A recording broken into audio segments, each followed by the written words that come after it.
Hey everyone, it's Larry Krueger with Jern's Distributing Company. For over a half century, Jern's has been the cornerstone of excellence, trusted by Sacramento's finest restaurants, bars, and casinos.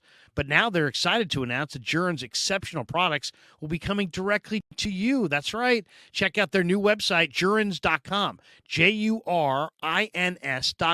Jern's has a vast catalog with everything you need to elevate your kitchen and craft, from premium cocktail mixes to top-notch kitchen essentials that stand up to the rigors of a commercial kitchen. And here's the best part. When you shop at jurins.com, you enjoy free nationwide shipping. That's right, free shipping. Jurins is able to offer customers best-in-class prices on all their products because they buy directly from the manufacturer and they cut out the middleman. But wait, there's more. For a limited time, get a fantastic 10% off your entire order by using the promo code KRUEG, KRUEG, at checkout.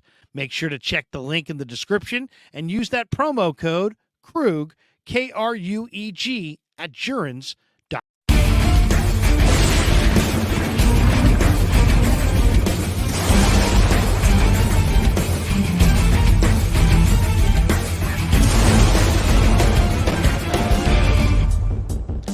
All right, we get it rolling on the Krug Show on a Friday, a few minutes before 11, 10:50 on the West Coast.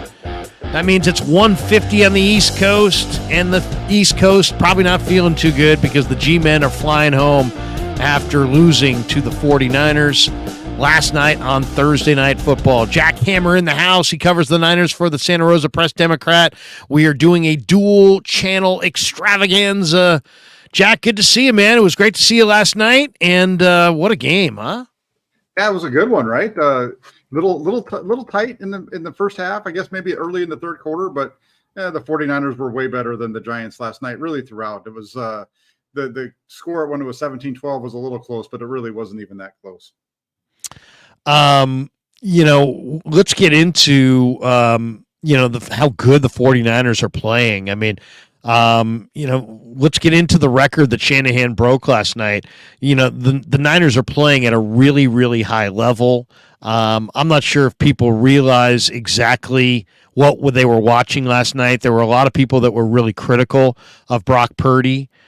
Wait a second. Somebody said, Krug, fix your overlay. Yeah, I've got the wrong overlay up here. I can switch that in a moment's notice. Where is my overlay? And bingo! There we go. All right. And we are brought to you by New York Style Sausage, Pig in a Pickle, the Pig in a Pickle Krug Show, New York Style Sausage, and Marin Auto Glass. And we get the Marin Auto Glass deal in there as well.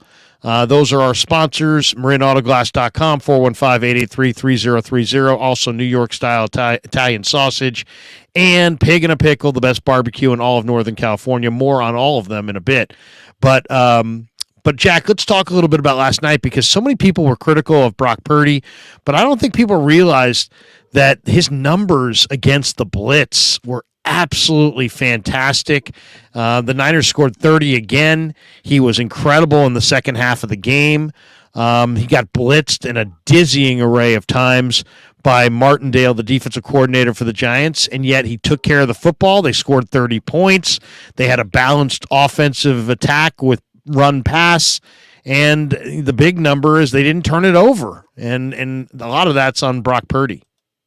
Yeah, absolutely. Purdy's playing at an extremely high level. Last night, like you mentioned, the blitz that Martindale kept throwing at him, 33 out of 39 dropbacks. They blitzed him. Purdy hits 20 of 31 against that blitz, 247 yards, 2 touchdowns. And, the big throw to Deebo Samuel, we're going to be talking about that one. But, really the throw to Ronnie Bell, that first one, that's exactly what Brock Purdy brings to this offense. The ability to get the ball out quick, beat the rush, puts the ball right on the rookie's hands. The rookie turns around, the ball's right there, and then he does a really good job of getting his feet down in bounds. But his ability to beat the rush, that's I think what's separating him from everybody else. Just all the discussions that we've had around Brock Purdy this entire offseason and even so far in the beginning of this year, just has really, I think, missed the point of what is making him so good. And I mean, it wasn't like if you watch some of those throws, I mean, he had a throw that went to George Kittle that could have been picked, except Kittle played the defensive back role and batted it down. There was a throw to the end zone in the first half to Deebo Samuel that just kind of floated out there, and Deebo had a good hand in that. Was like 50-50 ball, and it was probably thrown a little too softly, and it was a little off target. But when you look at Purdy's numbers overall, 25 of 37, he threw for 310 yards, 2 touchdowns. The big one, though, is no picks, no interceptions. And that to me is really the part of this that, there's a lot of people out there that were saying, oh, Brock Purdy was bad. The Niners won, but Brock Purdy was bad. The Giants blitzed Purdy on 33 of 39 dropbacks. They blitzed 85% of the time. Versus the blitz, he went 20 of 31 with 247 total yards passing and 2 touchdowns and did not turn it over. His average snap to release was 2.42 seconds. That would be the 3rd fastest time in the NFL this season if extrapolated over all 3 weeks, behind only Tua and Joe Burrow. And then when you mix in the fact that New York had this wild high blitz rate and they brought an array of exotic blitzes, if you watched what Joshua Dobbs did in the second half the week before against Arizona, against the same blitzes, and then watch Purdy handle it this week, Dobbs has more experience than Purdy, but Purdy looked like the veteran and Dobbs looked like the rookie. Yeah, it's those. You look at this game, and you kind of mentioned it. The first possession of the game, the 49ers go down and they get points, but it was an odd series for Purdy. He wasn't sharp in the beginning. It's easy to point that out. The throw to George Kittle was from the watching that game, watching it from up top, it was like, oh no, that's going to be a pick, and Kittle comes across and makes a really nice play to knock that ball away, and it was a rough start, but they figured it out, and he got better and better as the game went along. And I think, you pointed out the blitz numbers. I'd be interested to see what the numbers were for Dak Prescott against this team in week 1. Because you go back, and right now everybody's talking about how the Cowboys beat them by 40, all this stuff. But the 49ers scored 30 points last night on offense against this Giants defense on a short week. And the Dallas Cowboys, they scored 26. And it was the first game of the season. It wasn't a short week. They had plenty of time to prepare for that one. They only scored 26 points, 14 of those points for them in week 1, coming off of a blocked field goal attempt and an interception return for a touchdown. The 49ers are so good right now on offense. Brock Purdy in particular, with his ability to put the ball in tight spots, ability to beat the blitz. One of his other better throws that we doesn't even count on the stat sheet because it ends up as no play, was the deep ball that he threw to Christian McCaffrey down the left sideline. He put that thing right on him where it needs to be put, right on his hands, and the linebacker did a really nice job at the end of the play to knock the ball away. But again, he started off struggling, but he came back. Kyle Shanahan figured out, said let's reel it in a little bit, gave him some easy completions to kind of get rolling. And then as the game wore along, he got better. And I think the other piece to this was no Brandon Ayuk. And so you didn't have receivers quite getting the separation that you had before.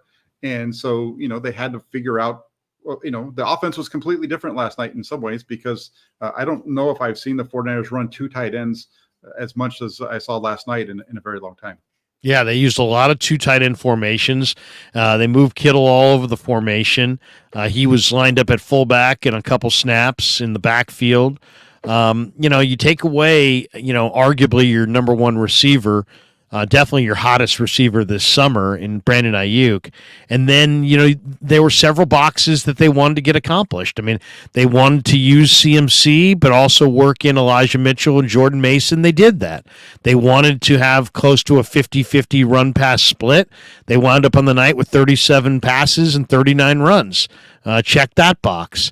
You knew, and at least I knew after I watched the all 22 in the second half of week 2 Giants Cardinals, that the Giants were going to bring the house blitz wise, because they had a lot of success with it with Dobbs, and Purdy's a young player, and I'm sure they thought, well, it worked against Dobbs, let's try it against Purdy. And it's one thing to go up against a defense that is early in the year bringing the blitz at a high rate. But when they're bringing exotic blitzes at a almost a historically high rate, and you're operating on a short week where there really is only a day and a half of preparation for the players, to me, I thought this was an outstanding performance, all things considered. I know the Twitter audience was like, "Yeah, Purdy was bad." I think that's just too simplistic. I think when you factor in Ayuk, when you factor in how desperate the Giants were, when you factor in the veteran coordinator Martindale and how effective his blitz packages were in week 2, and then you look at the fact that Purdy didn't turn it over. They had nice run pass balance. I think it was, all things considered. I know it wasn't aesthetically pleasing in the first half. But, man, I mean, Brock Purdy, the Niners were 7 of 10 on third down conversions. That's the quarterback down in the first half. That's a good number. And they had a 11-point lead at the break. So it's not like the first half was some train wreck. They were up 17-6. And then, in the second half, Purdy's 11 of 14 for 153 yards and a touchdown. That's pretty damn good when you factor in how much he was being blitzed and exactly how many different blitzes he was facing. Oh yeah, no, it was really good. I think the other thing too, I pointed out that first possession because Purdy was only 3 of 8 in that possession. He was 14 of 23 overall in the first half. You mentioned right now that they were up by 11 at that point. Well, he was 3 of 8 in that first drive, but after that point, he was 11 of 15 for the rest of the half. It wasn't like he was missing all over the field throughout the entire first half. He had a rough first series. They figured it out, and 11 of 15, a touchdown, a little over 100 yards, about 115 yards or so after that. And it was a really nice performance by Purdy overall. Again, at some point, I promise the Twitter folks that continue to talk about the weak points in Brock Purdy's game, I promise you that at some point he's going to lose a game. At some point you're going to be right. It's going to happen at some point. He's not going to go undefeated for his career. He's going to throw an interception this year at some point. But let's reel it back for a second. Like you said, Larry, what was it? 25 of 37, 310, 2 touchdowns, a pass rating of 111. If that's a bad game, give that to me every week, because that is high-level quarterback play in the NFL. Yeah. Well, and it's funny because, people talked so much about, well, he lacks arm strength. And then last week, they're questioning the fact that he overthrew 3 receivers.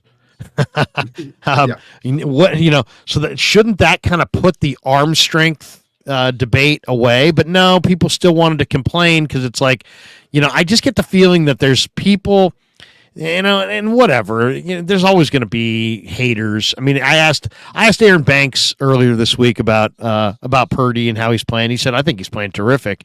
And I said, well, there is an awful lot of criticism. He's like, hey man, there's always going to be haters. There's always going to be haters. And just to hear Aaron Banks say it that way, it really is true. But you do get the sense that there are people out there that are just waiting. Oh, they're so eager to Brock's not good enough. Brock's the problem, and trying to center on him as the issue. There were people around halftime that were kind of circling on Twitter like, oh, this is a really, this is going to be a bad game. And then you look up at the end of the game and you're like, as you said, 25 of 37, 310 yards, 2 touchdowns. He was only sacked twice despite being blitzed all night long. So he didn't have a huge amount of negative plays. He threw away some passes, and he didn't turn it over. I mean, he did fumble the one time, but he fell on the fumble. And he spread the ball around. It's like, I just think that we're at this point now where the people that don't want to believe in Brock Purdy they're out there and they're just trying to critique every possible thing. And it's like, short week, number one receiver not there, blitzed like crazy. And it's like, still, it's nothing the guy does is ever going to be good enough. I know a lot of those people came around in the second half, but there's still, you get the sense that they're, as you kind of stated, at some point those people are going to be right. At some point they're going to lose. At some point, he's going to throw a a game costing interception. But it is unfortunate that it's kind of, they're 3-0. They're looking great.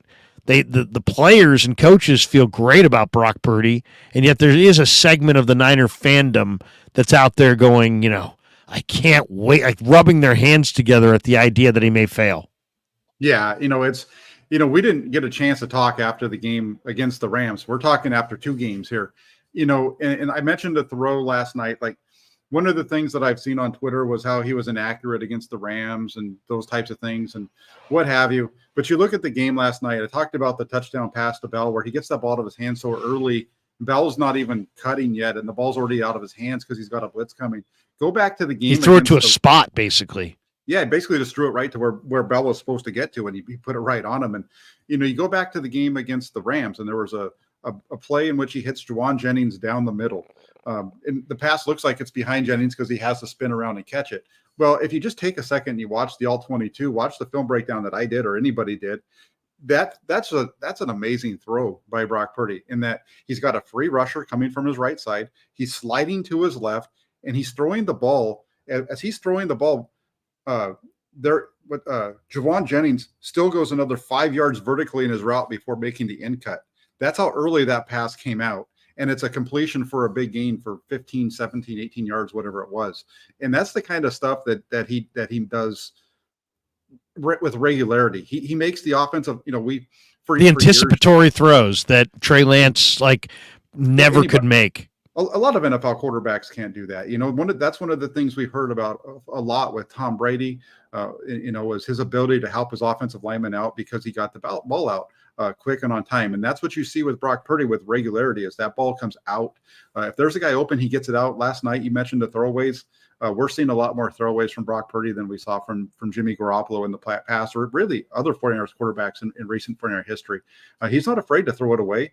That's why he hasn't turned the ball over in terms of interceptions yet through the first 3 weeks, even though he's had some close calls.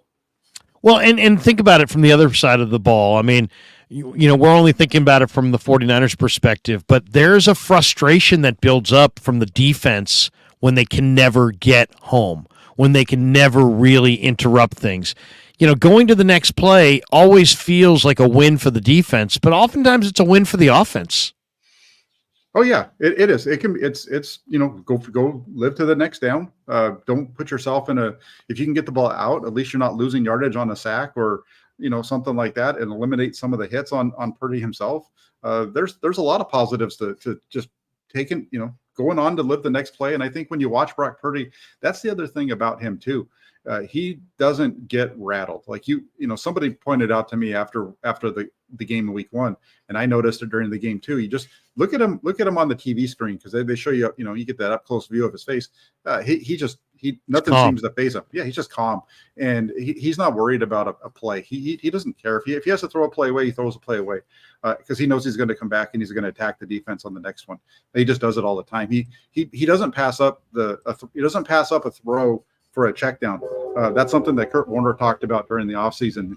When there's a shot, he takes it, whether it's 15 yards down the field or 25.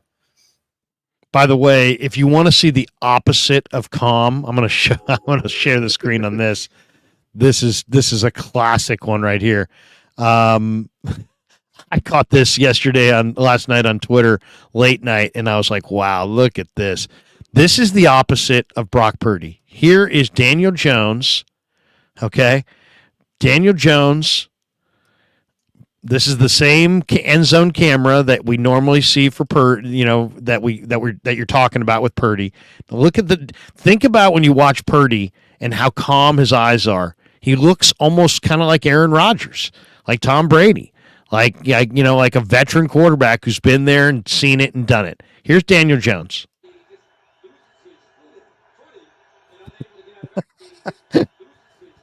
I mean, that doesn't look calm.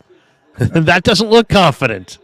that looks befuddled. That looks frustrated. That looks nervous. You know what I'm saying? It's funny. I mean, that little glimpse right there is so revealing, isn't it? I mean, really, if you think about it, because that's you're getting a little peek into the mindset and what's going through the quarterback's head. And a lot of young quarterbacks will have that kind of frenetic look, like they're frustrated, they don't know what they're looking at. Where Purdy seems like, you know what? You might be able to beat him on this play, but you're not going to beat him by flustering him. He doesn't get flustered for the most part. No, he doesn't. He just plays within himself, plays within the context of the offense. Takes it another step every once in a while with his ability to move around and those types of things. But no, Purdy is, I think that's the other part with him too, is he's in control. He knows where his reads are. He knows the defender that he has to put into conflict. That's where he reads it and goes from there and makes the plays that he needs to make. And he just rolls with it. He's just a cool customer.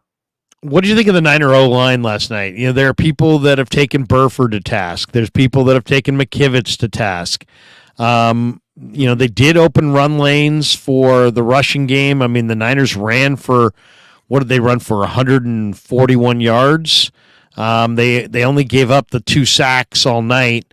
I didn't see the number of pressures. I mean, Purdy definitely did throw away, I would say, at least 4 to 6 passes on the night. So where, you know, the rush was there, he could have been 29 of 37, but he just threw them away, and I'm sure it frustrated the defense. But what did you think overall of the Niner O-line? I thought the offensive line held up fine. You could tell that the Giants, with the blitzes, they were really attacking the inside of that Giants interior, where they were attacking those guards in the center spot. Shows up in their sheet really quick. Looking at the Pro Football Focus numbers, I like Pro Football Focus. I'm not a big fan of I don't get into their grades, but I like their stats because they give you good context there. So Trent Williams and Colton McKivitz last night were clean. Nothing on their sheets at all. Zeros across the board. The interior was where the pressures came from. Burford had 4, Brendel with 3, Banks with 3. In just the 1 sack on Burford, everything else was hurries and so on. Just a couple of quarterback hits on Banks as well. They were pretty good inside. And overall, again, if you're having a team that's going to blitz you as often as you had last night, you're going to get pressure. You're going to have a couple of hits on your quarterback. With what the Giants were doing yesterday, I thought they played just fine. I don't have any problem with what they were doing. And the McKivitz, McKivitz is kind of the offensive lineman version of Brock Purdy. He's the easy guy to take a shot at because he's the new guy, and he's the guy that's not making a lot of money. So let's go ahead and let's pick on this guy. What do you think of Shanahan's game plan? I thought it was interesting. I wasn't a big fan of the whole 2 tight end thing, really, because the Flyers don't have 2 tight ends, and I didn't understand. I didn't understand coming out with so much of Charlie Warner and Ross Dwelly. I like Ross Dwelly. Don't get me wrong. He's a good receiver of the ball, but I just didn't get having him on the field. And as you saw the game roll along, what you saw was they stopped using the 2 tight end set quite as much in the second half. They started using more 11 personnel. And when they were doing that, they were using 3 wides. Yeah. And when they were getting into those 3 wides, thanks for explaining that. When they get into those 3 wides, what they would do is often in the early downs, they would have Javon Jennings aligned tight to the formation, basically as that second tight end for the running game and the run blocking and stuff. And that was much better. I felt like that opened up the offense because they had more speed and more receivers on the field. So that's the only thing for me. Early on, I didn't like the plan, but then as the game rolled on, you could see it improve a little bit. He got open things up a tad and got better as the game went along. There was things I didn't like about the game. I mean, Purdy had, as you said, started a little cold. He threw a couple balls early that looked really questionable. But when I really look at this offensive plan in its entirety, I'm with you. I'm not a big fan of the 49ers going to 2 tight ends right now, unless they can somehow add a second tight end that's better than the guys they have. I think Warner's a special teamer. I kind of think Dwelly is kind of a glorified special teamer. Latu didn't come of age. Willis, and he's on the IR now. Willett done for the year. Willis is, I think, got some nice potential, but he's still a very young player. Tight end is a very, you got to be fully up to speed on every aspect of the game in this offense to play tight end. So I just don't know if they have the pieces to go with the 2 tight ends. But I like the game plan from the standpoint of Shanahan achieved offensive balance, 37 passes, 39 runs. They didn't turn it over. I felt like they didn't put the ball in harm's way a lot, as far as they weren't driving it down the field.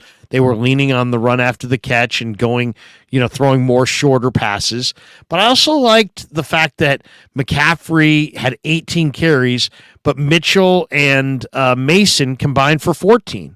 And then, to me, that was nice. I mean, 15 if you want to include Debo's carry, 16 if you want to include Juszczyk's carry. So 16 carries for backs not named McCaffrey.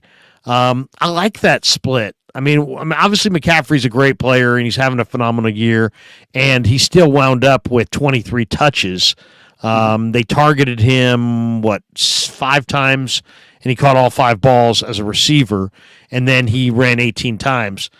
I kind of liked the running back splits in this game more than the first 2 games.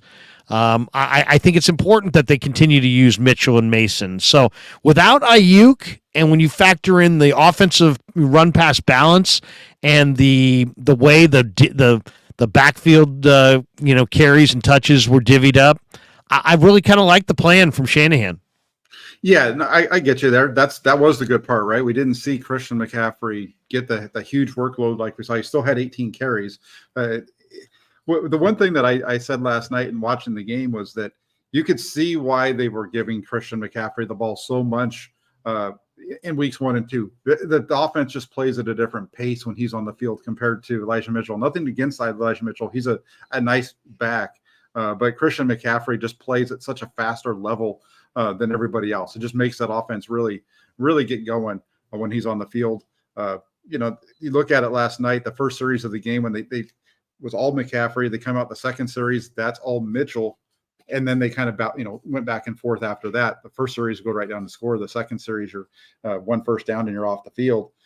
But you just, again, I like what you said, the balance between the two. A game like this where you're up by 18, you're up big, it makes total sense to just continue to rotate those guys, keep McCaffrey healthy, but help your offense as much as possible with him coming on at times. That was a good flow. And, the other thing when it comes to Kyle Shanahan, I think we got to talk about what the 49ers did last night in terms of the record that he broke and what that means in terms of the pantheon of 49ers coaches. 30 points for the 6th regular season game in a row, the most in franchise history. That's special. I mean, not only that, I mean, they're scoring these points. They did it without Ayuk. I mean, that's the other thing about this. It's like, they're finding a way to put up 30 points without Brandon Ayuk. The other thing was, and I talked about this when you looked at the stats coming into this Giants game. New York could not stop the run. They'd been giving up almost 135 rushing yards per game through the first 2 weeks of the year. It was one of the worst run Ds in football. And yet I thought to myself, okay, well, if you run it a lot, then, I look at New York without Saquon Barkley and say they can't score 30. They're really limited. In fact, if you looked at their numbers offensively, Saquon Barkley accounts for 40% of their offensive touches since the beginning of last year. So losing him at the end of week 2 was an absolute crushing blow to the G-men. So I was wondering, is Kyle going to come out in a ball control situation and run the heck out of the ball? Because then if you do turn it over, it's like you're now kind of playing into the Giants' hands. You've shortened the game, and you're giving them a chance to win the game because they really can't score with you in an up-tempo game. But if you run it a lot and dominate the time of possession, which is always advisable, especially on a Thursday coming off the Sunday, you want to have as less exposure for your defense as possible. You're almost playing into their hands if you turn it over. And I would love to know how much Kyle emphasized taking care of the football. But I mean, that was a risk to have a kind of a ball control scheme, and because if you do turn it over, suddenly you have 1 or 2 long drives where it's 10, 12 plays, and then you turn it over, and it kind of plays into the Giants' hands and allows them to hang around. So ball control seems safe, But in a situation when you're going up against an opponent that can't score with you, it really is a gamble. And last night they took care of the football and they've made that gamble pay off. Oh, totally. I mean, they had the ball for almost 40 minutes in that game last night. They dominated the time of possession on offense. Just, like you said, they balanced it out between the run and the pass. They were solid last night. What was it, 26 first downs for the Flyers offense to 10 for the Giants? I mean, everything about this performance was a smackdown from the 49ers. And, they kept pushing even up 23-12. They kept pushing and they kept pushing the ball down the field. They kept, trying to get points on the board. They stayed aggressive until right at the very end when they finally took Purdy off the field and sent in Sam Darnold for some kneel downs. Very impressed by Jake Moody. Had a chance to go into the locker room and talk to him after the game. He's now 9 for 9 on field goal attempts. He's 9 for 9 on PATs. He's the first kicker in the history of the NFL to hit 3 field goals and 3 PATs in each of his first 3 career games. Now it's starting to look like the misses in the preseason were a blip on the radar. I mean, what a fine! If Jake Moody can be, now he's not going to make 100%, so get ready. There's going to be a miss here, but if Jake Moody can be a solid addition as a kicker and be their long-term solution, that's a great get in this offseason because, kickers can last a long time. This guy could be your kicker for the next decade or more if he can continue rolling. So it was great to see him because you just never know. You never know. I don't care how highly a kicker's rated. We saw Roberto Aguayo get drafted in the second round. He got bounced out of the league within a year. So your draft position doesn't always tell the story. And then when he missed a couple in the preseason, I got nervous. When he missed a PAT in the preseason, I got really nervous. But right now I feel, now granted, I've talked to Jake a couple times, so I have a pretty good idea of how grounded he is and how solid a person he is.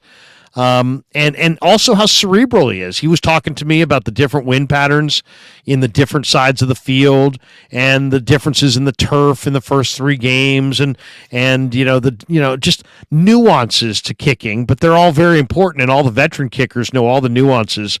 Give me your thoughts on the start for Moody and overall the Niners special teams. Yeah, Moody's been, you hit on it in terms of the field goals, right? He's been perfect, 9-9. I think there's only 3 kickers that have done that in their career. All of them kind of came out in 97. Richie Cunningham was one of those guys. But yeah, 9 for 9. I think last night's game, there wasn't anything necessarily where it was a long field goal like the 57-yarder down in Los Angeles, right? That 57-yarder in Los Angeles, that's the second longest field goal in 49er history. The one that David Akers hit in Green Bay that one year. The season opener, I think it was like 61. That's the longest, but 57, that's the next longest in Flyers history. We haven't seen a guy that could come out and kick the ball like that in red and gold for a long time. And so the field goals are nice, like you said, 9-9. But then the other part last night that I think goes unappreciated is one of the things that I talked about when they drafted Moody, as far as him being a weapon for this 49ers special teams unit. He had 7 kickoffs last night. 6 of them were touchbacks, which means that the average field position, they're starting at the 25. The other one, the one that was returned because he gets the ball in the air so high, they get better coverage on it, only a 16-yard return. That means that on his 7 field goals last night, the Giants did not even get back to the 25-yard line on average because of that one. So that's huge, especially when you have a defense like the 49ers, how good they are. Their ability to now on special teams with their kickoff unit to make teams start from the 25 in, that's huge with this defense. And so that was the other part of the whole drafting him 3rd overall and bringing him in with his legs. Yeah, the field goals are a big piece of that, but you add on that ability to pin your opponent deep with one of the league's best defenses. Yeah, that's good stuff. Yeah, and then the Niners are starting to plug all these holes. I mean, Ray's a very consistent catcher of the football on punts. And very dependable. You got Wishnowski, who's got great touch inside the 20, and now you got a young kicker who's making kicks. If they can get their coverage units, to play at an equally high level, Brian Schneider's going to be thrilled because special teams is going to wind up being a real strength of the team. Jesse Wade has dropped a couple chats in here. He says, Krug, is the Brian Burns rumor true? Okay, that's the first one at 11:13. He doubles back with Krug. What are those 2 emojis? He's like, how much of the Brian Burns rumors are true? Okay, so I typed in Brian Burns 49ers on Google to see if I could find this rumor that he's referring to. I haven't seen a rumor attaching the Niners to Brian Burns. I know Brad Graham would absolutely do cartwheels because he's trying to speak it into existence. Last I had heard was that Burns and the Panthers were inching closer to a contract extension. What do you think? I mean, have you heard the Brian Burns rumor? Is there a Brian Burns rumor? Is Jesse Wade imagining this? What can you add in this category, Jack? I mean, have you heard any whispering, rumbling, credible or not, about Burns coming to the Niners? Because wow, that would be something. I haven't heard any of that. The only thing I've heard is, like you said, I know Brad's been a big proponent of getting Brian Burns over here for a very long time. That this goes back to last year. I know there's a lot of talk on 49ers Twitter. Everybody wants to go get Brian Burns. I think really what the 49ers did was they went and got the best guy out of Carolina that they could last year when they got Christian McCaffrey. But when it comes to Burns, I get why people would want to bring him in. It's not going to happen. The 49ers, the salary cap, yeah, they have a lot of space right now. But that's really all geared towards next season. If they don't roll that money over, they're going to be in cap trouble with that rollover money. That gives them, puts them in a cash positive position for their cap next year. I don't see them spending that money. I think, I know they did those restructuring and people got excited about it, but I think part of that, they're going to roll that money over and they might go back to those guys again next year and restructure them again, kind of double dip on that because they need that money moving forward and they're just going to have to keep kicking the can down the road. I just don't see it. As good as Brian Burns is, as good as he would be opposite of Nick Bosa, I think the 49ers really like what they have going right now.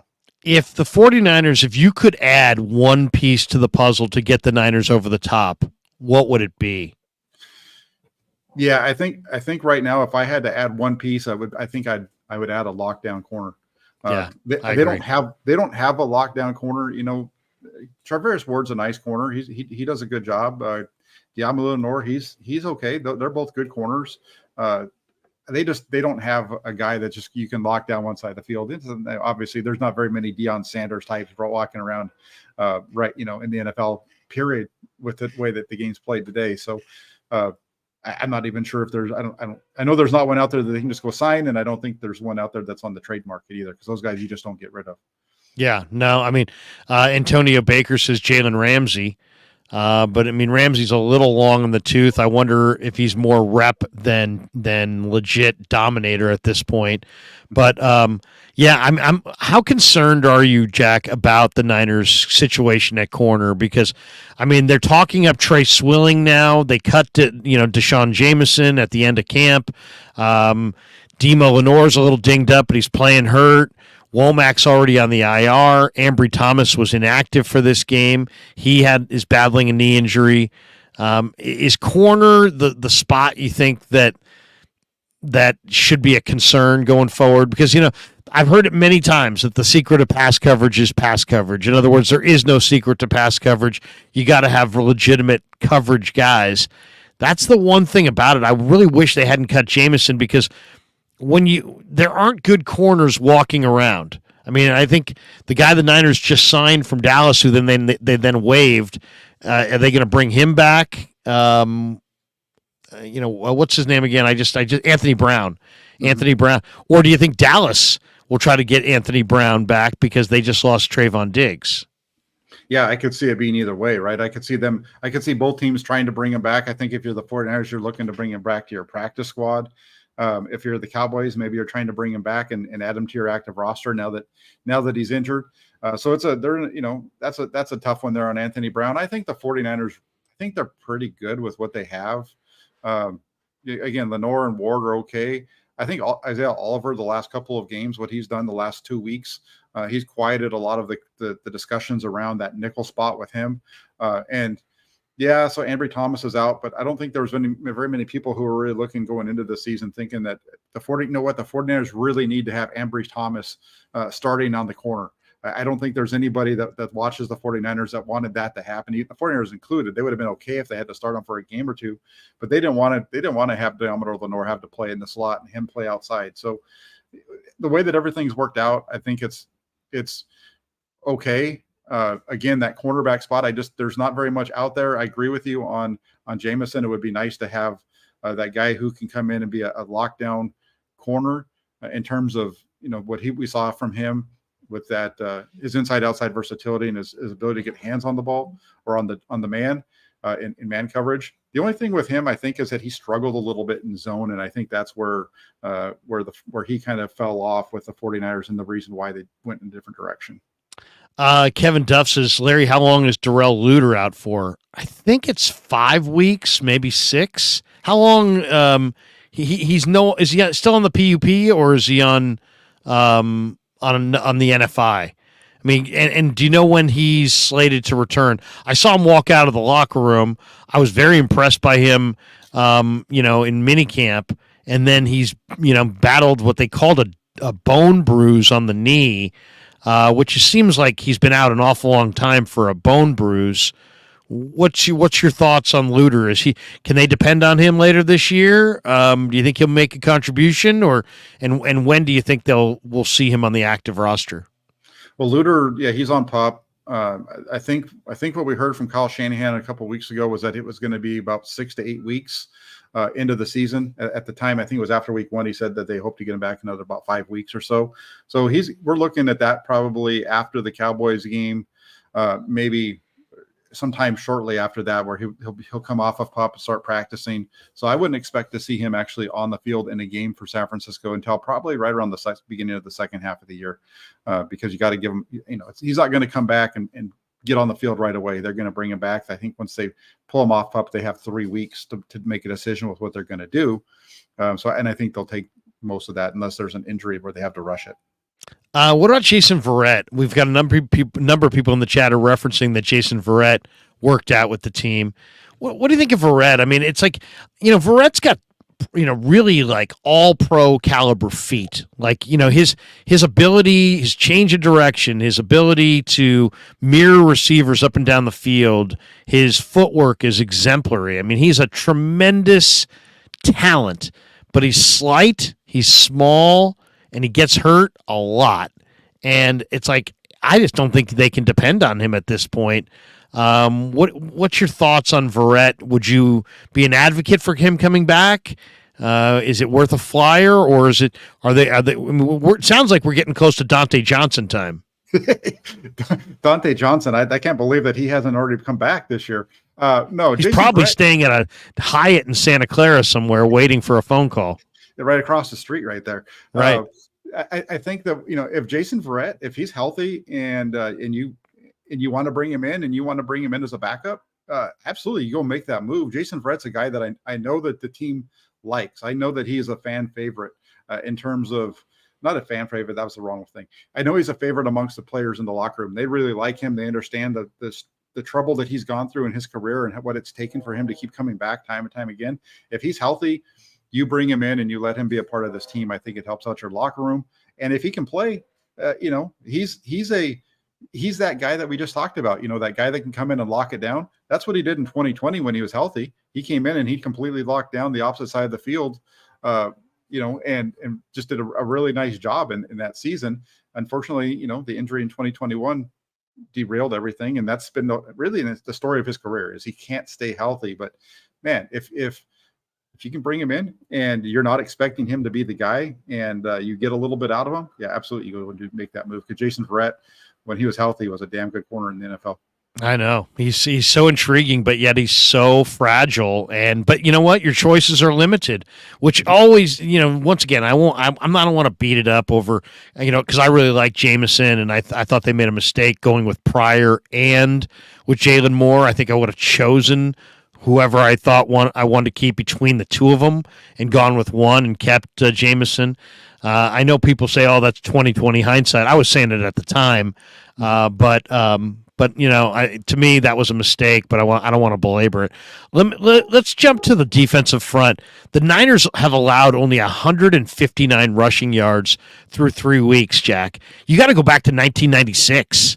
to find a better start through 3 games for the team in that department. And that's good stuff, and that's really good when you consider what they looked like in the preseason, where they gave up 6 yards a carry in the final 2 preseason games. And you were there in the room when I asked Shanahan about the run D, and he's like, yeah, if it was based on what I loved about his answer, he's like, if it was based on what we saw in the preseason, I'm very concerned. He goes, he even grew my point and said, I didn't like the way they looked against, or the way we looked against the Raiders against the run either. But then he also brought up, hey, Joshua Kelly had a long run, and Max Duggan, we didn't defend the zone read very well, and he got some yards, and we were number 1 against the run last year, and he seemed to feel like there were reasons to believe that it would get better. Here we are in the regular season, we're 3 weeks in, it has gotten better. What's the real Niner run D? Is the the run D we've seen so far in the regular season their run D, or is this the run D that got just destroyed in the preseason their run D? I think we're seeing it now. During the preseason, we didn't see a lot of these starters, so we didn't really see their run D very much. I go back to the joint practices with the Raiders, and there was a little bit of worry for me after watching the joint practices. I thought that was a little bit of a struggle for them. And then we saw what happened in the games after, but the starters weren't on the field for a lot of that. So I think what we've seen these last couple of weeks is really where they are. They're going to get their first real big test. Obviously, is going to come against the Cowboys in so many different ways. That's another one. But I think when you're looking at this defensive line, you've got to talk about how good Eric Armstead and Javon Hargrave have been with really solidifying that interior. And on top of that, Javon Kinlaw as well. Kinlaw's, he's finding himself now. He's no longer the first round disappointment necessarily. He's now just a rotational piece, which is I shouldn't even use the word just. Now he's a rotational piece in this defense, and he's playing a big role because he's coming in. He's doing a really nice job eating up defenders, and when it's pass time, he's doing a really good job of heating up the quarterback. So I think that the defensive front's playing really well. And then I think, when they're doing what they're supposed to do, then all of a sudden you see Fred Warner and Dre Greenlaw and these other guys making plays. And it all just goes together, but it really starts with those guys up front, and they're really balling out. Yeah, no, I think you're totally right. Joey Nichols agrees with you. He says Kinlaw's balling. He's balling. Gregus Khan's got an interesting one here, too. He says Javon Kinlaw led the 49ers against the Giants last night with a pass rush win rate of 33.3%. I talked to Javon in the locker room afterwards. He's just he's in a great spot right now mentally and physically. And it's great to see because, Eric Armstead kind of shared with us earlier this summer that Javon's struggles and the criticism that he's received because of his struggles really get to him. Like, some guys can block it out. Heck, some guys thrive under the negativity. I watched Barry Bonds in baseball for years. I almost felt like Barry was better when you ripped him. He was better when you booed him. He was better when you ripped him. He had supreme confidence, and he thrived in that environment, Jack. Javon Kinlaw is not Barry Bonds. He hears the criticism. It bothers him. He gets down. He can't just stay above it.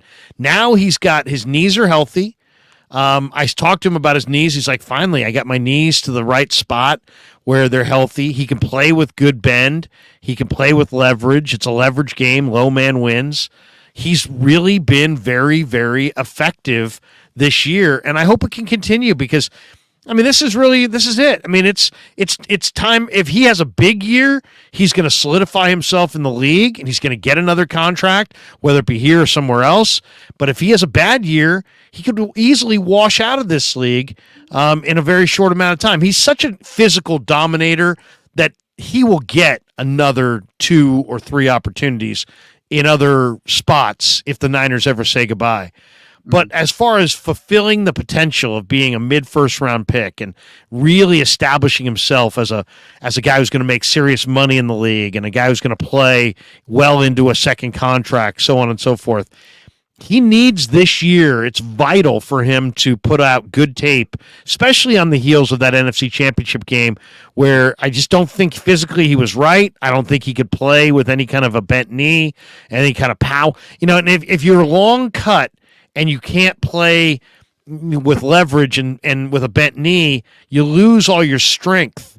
So it was like Jason Kelsey was moving him around with relative ease, and it looked really bad. This year, that player that we saw in the championship game get moved doesn't look like the same guy. He's getting up the field. He's playing with leverage. He's absorbing blockers. He's keeping O-linemen from climbing to the second level against Greenlaw and Warner. He looks worlds better. I hope it can continue. Yeah, that's like the play that Warner when Warner blew up Harris in the game against Pittsburgh, right? That was all set up by Kinlaw eating up 2 offensive linemen and opening up that running lane for Warner to shoot the gap, right? And I just got to say real quick, Larry, I pointed this out to people on my channel a couple of different times. I saw the interview that you did with Javon in the locker room. Yeah, week before last. That was one of the best videos that I've seen around the 49ers, just Thank because, and the reason I say that is because of Javon Kinlaw has dealt with a lot since he joined the 49ers. And you can tell when he comes to the podium and everybody's talking. Like, I remember being in Vegas and he came and he talked and he just had an attitude about him. But I don't think it was an attitude where he was trying to come off the way that he was coming off. It's just more of a defense mechanism with the way that he was acting. And you can tell in that interview that as you're talking, we were hearing Javon Kinlaw just have a conversation, and you're able to listen to him be thoughtful with his answers.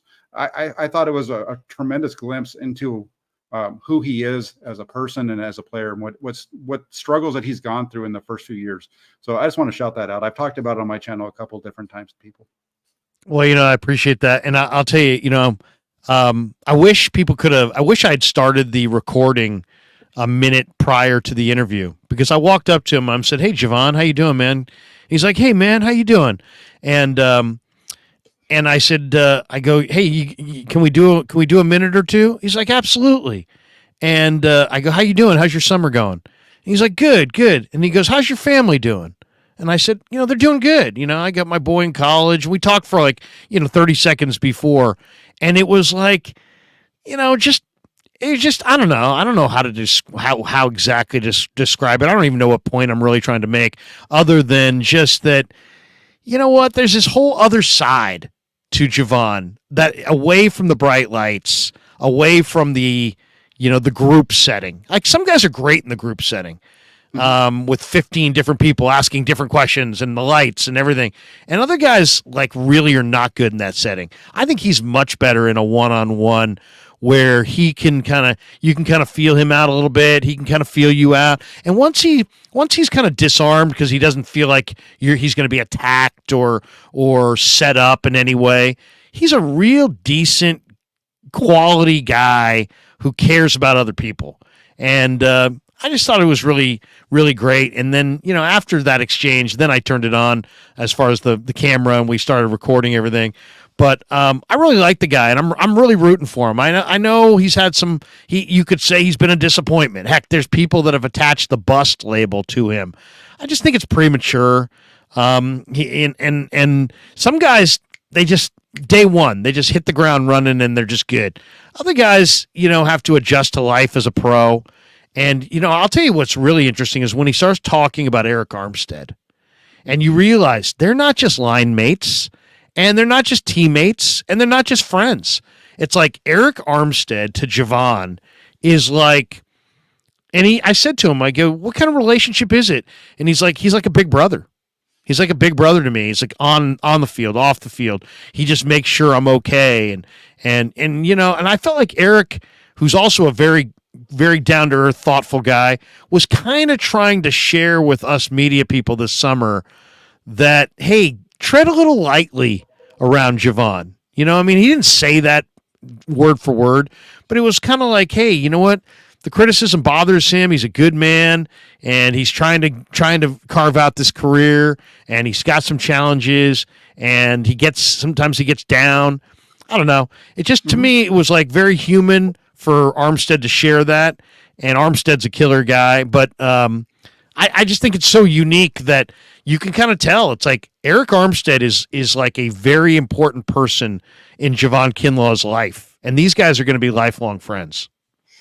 Yeah, and you heard Armstead after the NFC Championship game, right? All that negativity that was going towards Kinlaw, and Armstead came out and he said, "No, that's not on Javon, that's on me." So I think that's, again, I think that's just Armstead understands, I think, what Kinlaw is going through, because Armstead's been that target of that right. negativity also, right? Because he was another first round guy who didn't play with leverage, high cut.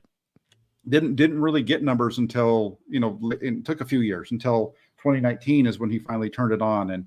And I've come to appreciate Eric Armstead's game a lot more in the last couple of years, because he's a really good interior defensive lineman. He does a really good job eating up those offensive linemen against the run, does a good job of getting pressure in the pass. He's not going to show up in the stat sheet. If you want to see how good Eric Armstead is, you need to watch the film, because a lot of times it doesn't show up, and he's not getting credit for a sack. He's not getting credit for a pressure or what have you on your Pro Football Reference stat sheets. And so I think you just really need to watch him play and to see how good he is. And so I think Armstead understands where he's coming from.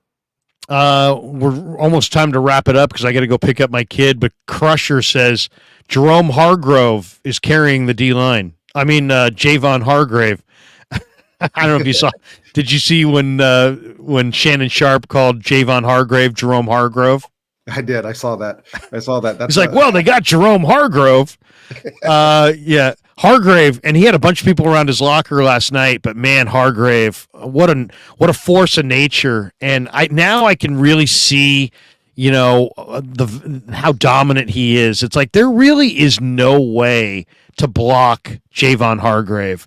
He plays with leverage. He plays with such body position and lean that he just you can't stop him. I mean, he's bringing he reminds me a little bit of a better pass rushing version of Dana Stubblefield, and people remember Dana as a defensive player of the year, I think, in 1997. Hargrave's in that category. I mean, he cannot be blocked, and you got two guys on that line now with Bosa and Hargrave that cannot be blocked. And it's a huge get for the Niners. It's a huge loss for the Eagles. I thought Hargrave was great last night.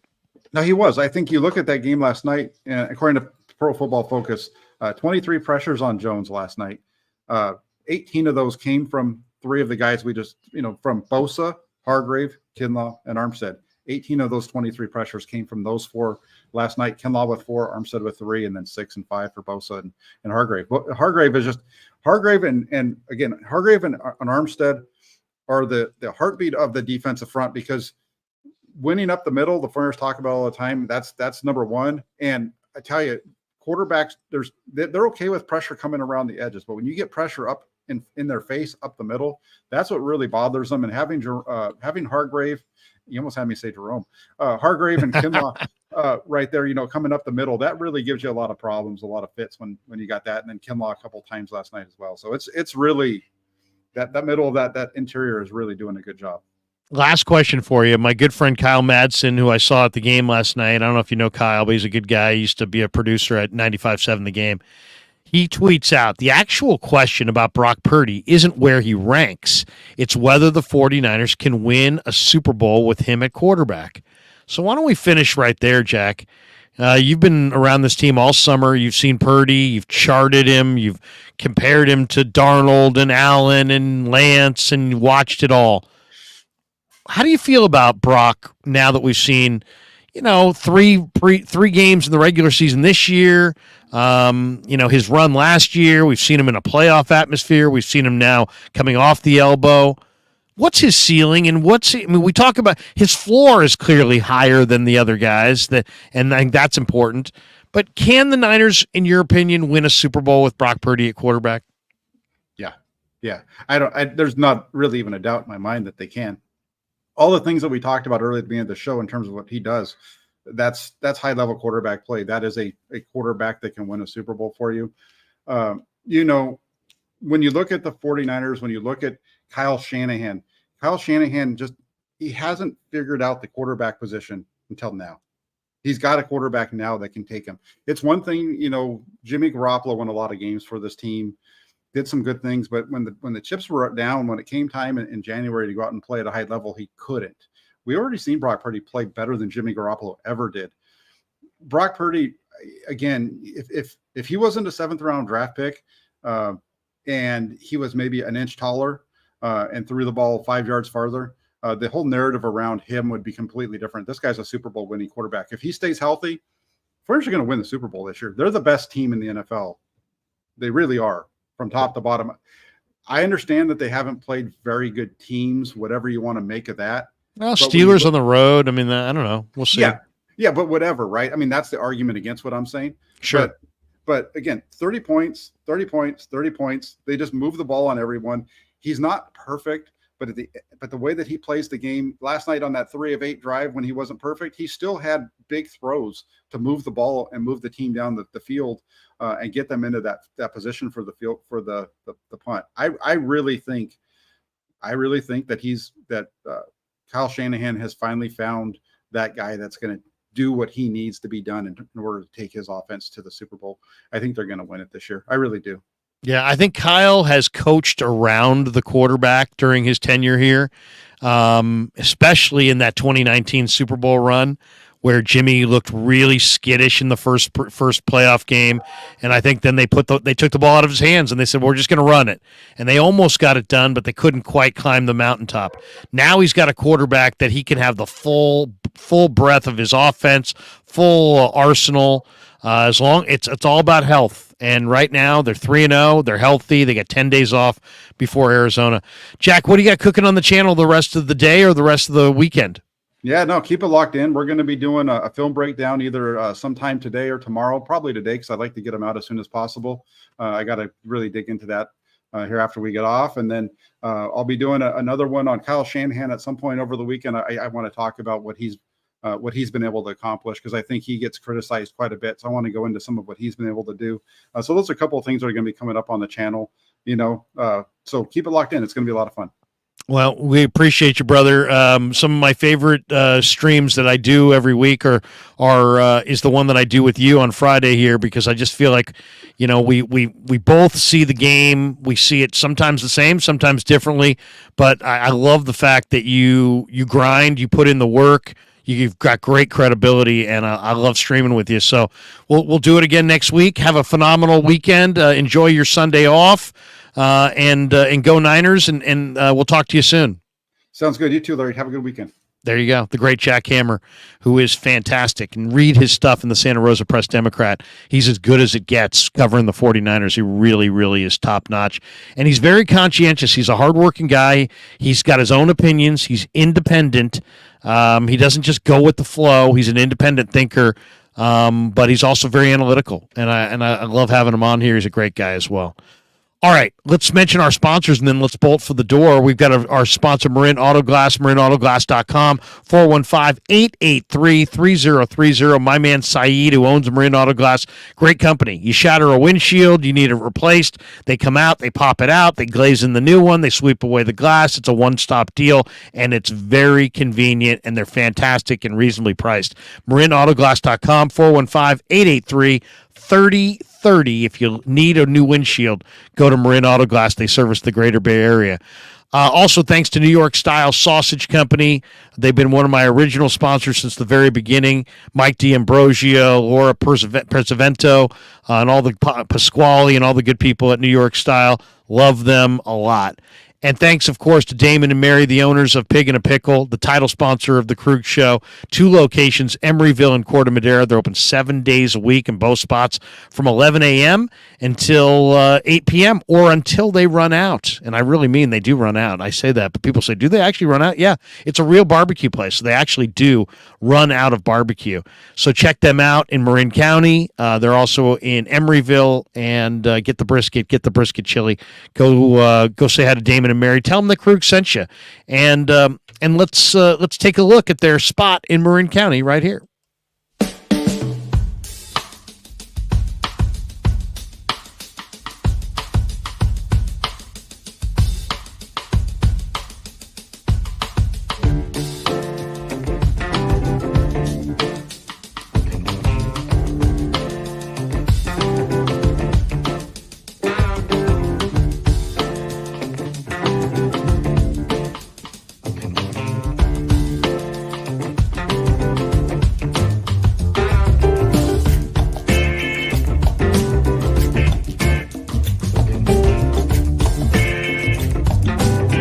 So New York style sausage was started over 70 years ago.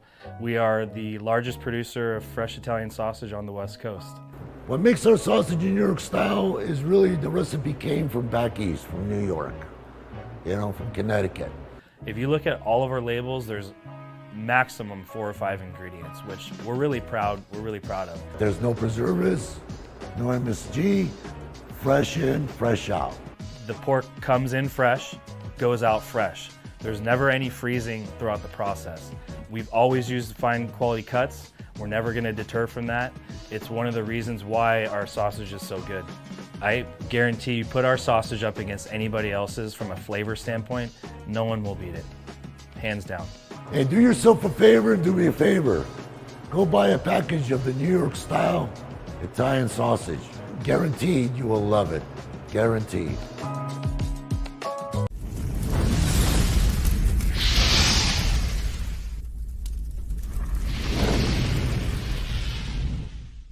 All right, coming down the home stretch on the Krueger Show. Hope everybody has a great rest of your Friday. Tomorrow morning at 9 a.m., the coach will be in the house. We'll break down the game as well. We'll get his thoughts. And we just want to thank all you guys for supporting the Krueger Show. I'm loving it. I'm having a good time doing it. Hope you guys are enjoying the content. Jack was great. We had a great stream this morning with Damon Bruce. If you've yet to hit like and subscribe, please do. If you hit like, that just helps more people find our algorithm, find us in the algorithm, I should say. And if you hit subscribe and hit that notification bell, every time we go live, you'll get a little notification that we're going live, and you won't have to miss a single Krueger Show. We're sitting right now at 23,617 subs, making our way towards 25,000 subs. And I'm just proud of every bit of growth we've had for this channel. I've had a lot of fun doing the channel. Thanks to Glenn Dempsey, thanks to my son Kevin Krueger, thanks to all of our sponsors, and thanks to all of you guys as well. As my good friend Bob Fitzgerald would say, without you, we are talking to ourselves. Have a great day, everybody, and thanks for joining the Krueger Show. Peace. Never met a man I've been scared of. Careful, you gon' get exactly what you asked for. Here for whatever you bring.